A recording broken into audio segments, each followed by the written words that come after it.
అయితే గురుగారు నిజంగా ఈ కళ్యాణం గురించి కూడా చాలా మంది చింతిస్తూ ఉంటారు. అసలు ఈ కొంతమంది కళ్యాణ యోగం అంటారు కదా గురుగారు, అంటే ఆ టైంలోనే కుదిరే అవకాశం ఉంటుందా? ఇక్కడ జాతక రీత్యా అంటే జ్యోతిష్ శాస్త్రం యొక్క గొప్పతనం అదేనండి. ఏంటంటే ఒక వ్యక్తి యొక్క జాతకాన్ని ఇప్పుడు ఈ అబ్బాయి చూసుకున్నాం, date of birth, time, place of birth తీసుకున్నాం కదా.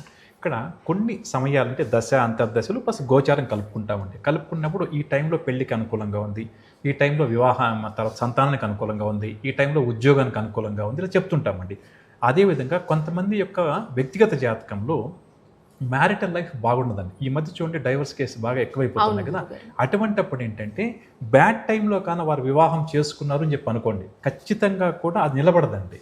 కాబట్టి ఇక్కడ జ్యోతిష్య పండితులను సంప్రదించినప్పుడు ఏ సమయం మంచి సమయం ఉంది అని చెప్పి తల్లిదండ్రులు కనుక్కొని ఆ టైం కొద్దిగా ముందుగా ప్రయత్నాలు ప్రారంభం చేసి, ఒకవేళ వారి యొక్క వైవాహిక జీవితంలో కానీ లేక వారి యొక్క సంతానానికి సంబంధించిన దోషాలు ఏమన్నా ఉంటే కూడా జాతక పరిహారాలు తీసుకొని ఆ మంచి టైం ఏదైతే ఉందో ఆ టైంలో వారు ఆ ప్రయత్నాలు చేస్తే మంచి సంబంధం కుదురుతుంది, ఆ వివాహం కూడా నిలబడుతుందండి. ఇక్కడ అలా కాకుండా నేను రిటైర్డ్ అయిపోతున్నానండి, ఇప్పుడు నేను పెళ్లి చేయాలని చెప్పి అనుకున్నామండి మా అబ్బాయికి మా అమ్మాయికి చాలామంది అంటుంటారండి. ఇప్పుడు ఏమైపోతుందంటే ఈ వివాహ జీవితం బాగలేని వాళ్ళకి బ్యాడ్ టైంలో కానీ పెళ్ళి అయిందనుకోండి అది నిలబడదండి.